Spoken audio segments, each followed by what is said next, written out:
Coach T, we back at it again. What we got on the menu today? What you cooking today? On today's menu, we're gonna cook some lamb chops. I've marinated these for a day, almost a day and a half.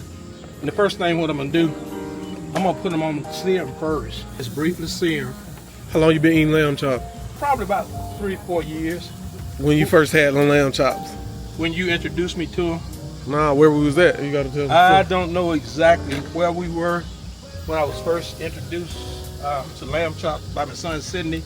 If I'm not mistaken, I think we may have been in possibly Virginia. Nah, Houston, Texas. One of them. Yeah, come on. What you like about lamb chops? Well, one thing I like about lamb chops is extremely easy to cook, and it doesn't take much time, and that's always good for me. And especially when you don't want to spend an hour or two cooking anything. As far as meat, lamb chops is the way to go. That's if you like. You got to acquire the taste for lamb chops. Everybody don't eat them still. A lot of people don't like them still. So yeah, you just gotta have them cooked right. Change it. But what's your setup today? Why you cooking on this grill like this? What you pick this grill from? This grill right here is called an old smoker. And one thing about this grill right here, if you are one person, single person, staying in the house, or 2 people, it's good for 1 to 4 people. And this is one of the best grills I've ever used. I was turned on to this grill probably about 20 years ago. My mother had gotten one, and she taught me how to use it. I've been hooked on this thing ever since. Now, believe it or not, these grills right here, I think this may be like 18-inch. These things run about $75. They're not cheap, but they're good. That's it. I've seared these, and I got 4 more. What you mean by searing them? What's that mean? They're gonna seal the juices in, and they're gonna kind of brown them.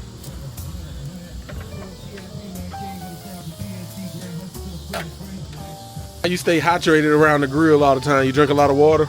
I drink about 6 bottles of water per day, and that's basically how I stay hydrated, whether I'm around the grill or not. What we got? We're getting there. Where you get these from? Are these a bigger size lamb chop than you usually see? Or well, a lot of times I've been getting them at Aldi's, and they're okay. This is the first time I got them from Fresh Market, and trust me, you pay for what you get. Yeah. You pay for.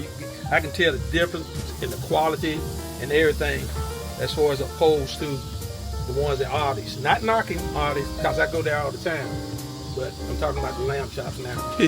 Now, once I've seared these lamb chops, what I'm gonna do now, instead of cooking them directly, now I seared them directly. Let me get on this side. I seared them directly, but I won't cook them directly. You can. But what I'm gonna do with these right here, I'm gonna put them as though I'm gonna smoke them. And that's gonna take a little bit longer than usually. Normal with these right here, it probably would take about 15 to 17 minutes. But with me smoking them and everything, it's gonna take a little bit longer. All right, we're doing smoked lamb chops. Let's get it. These, you didn't just season them and throw them on the grill. What you did with these? No. I use a special marinade that I use these lamb chops. You could use your special season if you have one and just put them on the grill, but I like marinating. I think it adds a whole lot more flavor when you... So do you marinate your ribs and your chicken and all that? I don't marinate my ribs, no. Okay. I do the chicken, because I mainly cook chicken thighs and chicken breasts, and I usually marinate those. Yeah. So why don't you do the ribs? Because I don't need to. Some people will brine them. Yeah. What I mean by brine them, they'll put vinegar, water in a big pan or something of that nature, and let them sit out overnight along with some salt. That also helps tenderize your ribs, but mine's tender enough. I don't need to go through all that. Hey, talk that talk. So what you gonna do? You gonna smoke them? You gonna leave the grill on? How you gonna smoke them? I'm gonna just take them underneath the direct heating. I'm gonna line them up. So that's the direct heating where these charcoals at? Right, this direct heating. Let me see if we can get a picture of that. So why you lining them up? How you lining them up? Well, I'm just trying to get all of them close to the fire without being directly on the fire. And what I'll do, that's what I'll do. I move them over, shift them over. I know they're looking good already. That's what we do. What your apron say? The grill master, the man, the myth, the legend. A friend of mine gave me this probably about a year ago, and I think it kind of fit me. I think it kind So out of all your friends, who the best on the grill? all my friends, who the best on the grill? Really and truly, none of them really. None of them really, but I would say. You don't got to say no name. You don't got to say no name. Then. Okay, I won't say any name. So you saying you basically the man on the grill? I'm the man on the grill. Hey, I really don't count second and third place. that's funny. So why you sit them two on the fire right there? Just It's still indirect. Still indirect. You still gonna get your heat on it. Gotcha. They looking good. Like I know they would. And what I'm gonna do now, I'm gonna put the top on it and check them in probably about 10 minutes. 10 minutes. Good. Still on. What's the name of this grill again? Old Smoky. I tell you what, with this Old Smoky, there are a lot of things that I could cook on this. Basically, anything I could, out of all my 8 grills that I have, I could cook the same kind of food on this grill with this Old Smoky. But it won't be as much food. Yeah. But it could do the same thing. I love it. So is this a good grill for a beginner? Beginner, and not just only for beginner, Yeah. but people that are well skilled in barbecuing. It's just a good grill, but I would highly recommend this if you're first starting out. But there are a lot more things I would like to show you about this grill, probably sometimes next week. You'll be amazed. Let's do it. All right. Just look at them. Look at them. So this before we put the top on right here. I'll see what we getting. And when we put the top on, what's that gonna do to them? That's gonna once you put the top on it, they're gonna allow it to cook a little bit faster. All right, and we're gonna come back in how many minutes and check on it? Probably about 10 minutes. All right. What we got going? Oh, right now I'm finna add a little bit more flavor. Add some lemon to it, all this right here. So what's that in there? This is lemon. Just a regular lemon. Just a regular lemon.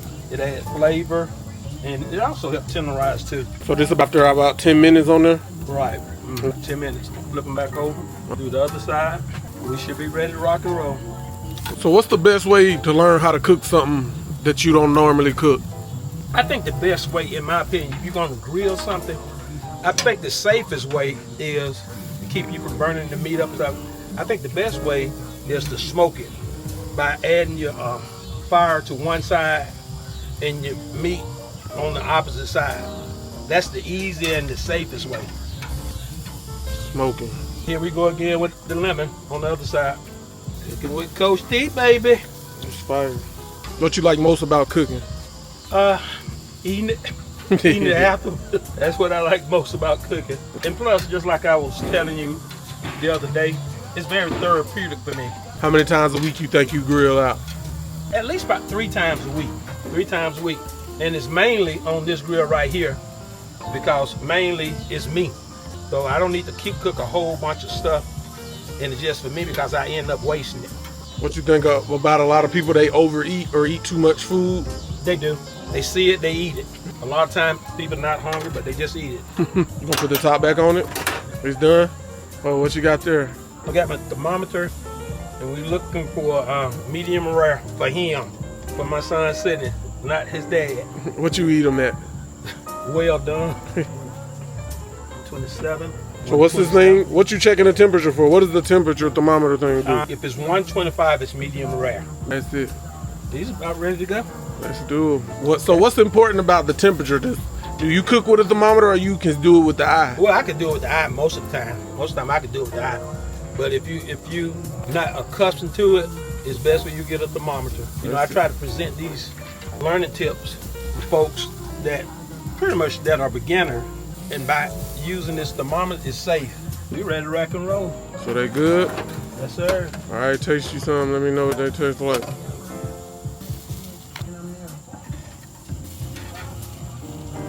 I think I'm gonna let Big Daddy stay on for a little while because this is longer than, but it's thicker than the other one.